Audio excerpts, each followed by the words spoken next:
We start our show with breaking news. Russell Westbrook has retired after 18 seasons in the NBA across the league, 7 different teams. He was the 2017 league MVP and leaves the game as the all-time leader in triple-doubles with 209. He made the announcement by releasing a 3.5-minute video narrated by actor Michael B. Jordan to his social channels. Westbrook was one of the most statistically dominant players in NBA history. He led the league in scoring and assists multiple times. He's also one of the 2 players in NBA history with 25,000 points and 10,000 assists, along with LeBron James. All right, welcome into the show alongside David Dennis Jr., Ramona Shelburne, and Dave McMenamin. I'm Jorge Sedano in for Malika Andrews. Kendrick Perkins will join us shortly. All right, let's start. Russell Westbrook. Dave, you got a chance to cover him recently when he was with the Lakers not too long ago. What are your thoughts on Russell Westbrook's career? I just think back to like a Paul Bunyan-esque statistic that 1961, 1962, Oscar Robertson averaged a triple-double. And growing up as an NBA fan and even covering the league for the first 15 years or so, you think no one could ever do that. And then 2017, Russell Westbrook does it. And that's an incredible accomplishment that he has, the all-time leader in triple-doubles, an MVP, and a guy who had some major moments in this league. I'll say this. I covered him at UCLA, and he was this lightly recruited guy, you know, from L.A. He's this story. We know him as the MVP. We know his accomplishments. But this man made himself into that. Like, nothing was given to him. And Dave, you know him. Well, that he put so much effort into every single second he was on the court. I don't know if I've ever seen a guy play harder. Yeah, agreed. Play harder, and in this era, when we talk about load management, we talk about guys playing or not playing. Russ did not load manage. Not at all. Russ was out there giving every single bit of himself to this game. DDS, what is the thing you'll remember the most about Russ? Just what they were saying is effort, intensity. A dude who the definition of getting it out the mud is Russell Westbrook. And I think that when you talk about the last few years, I think he kind of got underrated based on what these last years. Like, this dude was maybe the most exciting, explosive player in the league in his prime. That triple-double is absolutely something I think has been sort of devalued over these last few years. But for him to do that was monumental. And let's not forget when he got that MVP. Kevin Durant had left OKC. They were a team that everybody had discounted, and he went there in sort of a, revenge tour and got an MVP with that team. Like, Russell Westbrook is as real as it gets in this league. Think about the 2020 game where he shouted out Nipsey Hussle. That is Russell Westbrook in a nutshell. One of the realest dudes the league has ever seen. Yeah, an incredible athlete, an incredible player. What an accomplished career. Congratulations to Russell Westbrook on his retirement. We'll have more about Russ's career coming up shortly. But we'll continue the show here with a blockbuster. An NBA sale. Josh Kushner and Bob Iger are buying the Lakers for a record $12.5 billion per our Ramona Shelburne, who's sitting right here this morning. The sale comes just under a year after Mark Walter took control of the franchise when his bid was approved by the league back in October of 2025. Walter told Ramona in a statement, "Owning the Los Angeles Lakers has been one of the great honors of my life, an extraordinary investment. But what I will carry with me is the community, the fans, and a city that treats this team as family. I'm grateful to Jeannie Buss, the Buss family, the players, and the staff for welcoming me into this chapter. The Lakers belong to Los Angeles, and I have every confidence the best is still ahead." All right, welcome back in here to the studio. Ramona, you broke this story. How did this all come about? Very quickly. Josh Kushner and Bob Iger were involved in the bidding process and the expansion process in Las Vegas. Those numbers have started to go astronomically to a high level that they are smart enough to go, why would we pay this much money for an expansion franchise where we also have to spend another $2 or $3 billion to build an arena in Las Vegas without at least calling the Lakers and seeing if Mark Walter's interested in selling? And that phone call was made on Sunday, and over the next couple of days, they came to an agreement on this deal. Bob Iger he used to be our boss, guys. Yeah. He's a huge NBA fan. He used to have season tickets, center court at the Clippers for a lot of years. He tried to bring the NFL to Los Angeles a few years ago. He's retired. He has time now, and I think this was a very savvy business move. And for Mark Walter, he had a day or so to decide, and he took the offer. I don't think this was the intention here, but this is the proverbial offer you can't refuse. I've checked in with sources around the league, I'm sure, as we all have, and the biggest question mark I keep getting back to me is why? Is this somehow in relation to the investigation, the federal investigation going on into Mark Walter's other business interests outside of his ownership of the Dodgers and the Lakers and the Sparks? We're going to find out. We're going to keep asking these questions, but on its face, we can say, yes, that's a great job. You make $2.5 billion in 14 months. Yeah, he flipped the house very quickly. Exactly. Yes.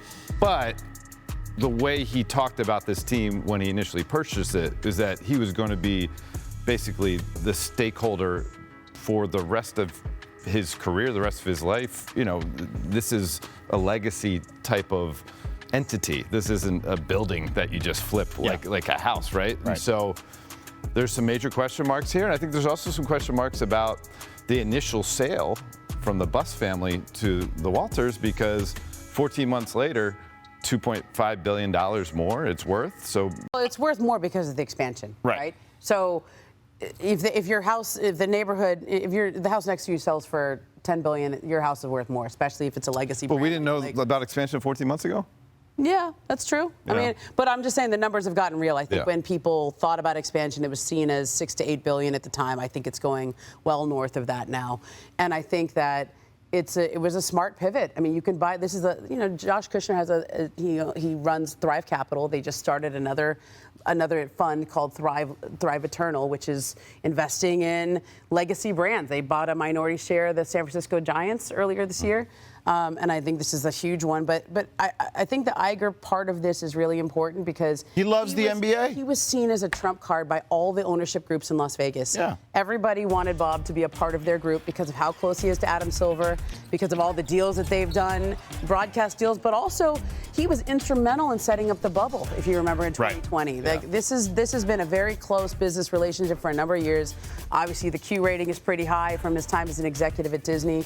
And the fact that he was involved here, I think, really helps get this across the. But so we don't confuse the folks at home, let's just call him an ace in the hole. Yeah. Not the other type of card. Okay. Yeah, for sure. David, you have something? Well, yeah, I mean, a big picture here. Like this is the Lakers. This is not usually how we talk about the Lakers. Are sort of more in flux right now, seemingly, than I kind of would assume a team like the Lakers would be, right? Like you have ownership flip like an Airbnb. We don't know what's going on with Jeannie Buss. We don't know what's going on with the Pelinka and the folks in there. Like this seems like there's more chaos in the Lakers organization than you should. The Buss family is still have their, I believe it's between 17 and 18%. That's So not part of that will remain. That will remain. Okay. I don't know what happens to this agreement that she had with Mark, that she would be the controlling owner for 5 years.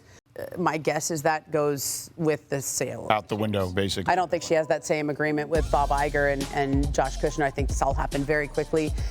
This will take a couple months to go through at least, and there's a whole process it has to go through. So right now, the phrase I heard from one Laker employee was business as usual. The season's starting, they're getting ready. But Dave, you know this league. You know. So let me be big. Let me ask you guys this, and feel free to answer. Either of you or both of you. You said business as usual. How does this affect the status of the head coach, J.J. Redick, who, by the way, has, I would imagine, a relationship with Bob Iger, if I recall correctly, or Rob Pelinka and their job status? Are they having to prove themselves here now moving I would forward? expect so. Yeah. I mean, look, you buy a team, you're going to want to hire your own people. And the people in place are very good. So Mark Walter and his group just went through an evaluation process with everyone. They've kept people. They've hired new people. And I'm sure the new owners will do the same thing once they're in place and hitting the ground running. J.J. Redick got an extension after his rookie year as a head coach with the Lakers. By understanding, it aligns his contract with Rob Pelinka's and the understanding, I don't think Jeannie has a contract, but the 5-year window for her to continue to be the acting governor. I think J.J. Redick's probably in a really good spot here. I mean, Bob Iger was a Clippers season ticket holder when J.J. was on the team, and also he was the number one on the number one team. His boss. And J.J. was working the finals game, so he's a good spot. But we'll have to see where all this thing goes. There's a couple names you should pay attention to. Okay. Chris Paul. Right. Very close friend of Bob Iger's. He's sort of a mentor to Chris Paul. Chris recently retired. He's available. Incredible basketball mind. I don't know what that means for him, but I expect they'll be talking. Yeah, Chris went to Bob's Disney offices to help him clear him out. Yeah. put all the stuff in the boxes. So they're pretty close. Yeah, that is interesting. And, Luka Doncic, so we talked about JJ a second ago. I mean, JJ's now in 2 years in, right, basically, or 3 years in, and he's got 3 different owners. Let's that go he's back worked to for. Luka, though. Yeah, but Luka now has 5 owners that he's had in 2 years. Like, he's in Dallas with Mark Cuban, who sells to the Adelson family. And here's Luka's comment on Twitter today about this. By the way, the thing that sticks out the most to me, I've gotten used to big changes over the last few years. Well, I mean, I guess so. The Luka thing is, I mean, we're starting the Luka era. I mean, the Luka era has been moving very slowly, partly because of the LeBron James thing, new ownership again. This guy is supposed to be your flagship player that you are building a Lakers franchise around. What we know about the Lakers, you get a guy like Luka to come into, you win a championship. That's what the Lakers do, and it's taken 2 years for them to even get out the gate with this Luka thing. Right. This is a big part of how they're going to move forward. Well, interesting, Dave, you had the story about a sense of urgency of this offseason, and I feel like they hit a good number of their goals, right? Maybe not all of them. Sure. So I would assume that urgency continues. Yeah, and thus far, I've checked in with a few sources who said that last year, when the Walter Group was in charge, they were still interacting with the Lakers the same way they were under the bus regime. Mm-hmm. And so we'll see if that continues, and that would include Luka Doncic's representatives. Will they continue to go through Rob Pelinka and Jeannie, or will they be now establishing these relationships with Kushner and Bob Iger? Yeah. I think all of the above. Right. The answer is yes. The answer is yes. Yes is the answer. Right. Look, Luka Doncic was with Mark Cuban, then he sold his team. He gets traded to LA in the middle of the night. He's wrapping his head around that. A couple months later, he gets traded in February. They sell the team in May. He's just getting to know Mark Walter, and now he's got a new boss. I mean, it's like speed dating for Luka. Yeah. Really, I mean, honestly, Chris Paul is the guy who I thought had been through the most crazy stories in the NBA, but Luka's coming up behind right now. I mean, This is interesting. Certainly, there'll be more reporting as this continues to evolve here for sure. But Ramona, great job. Tremendous. Yes, excellent work today, Ramona. All right.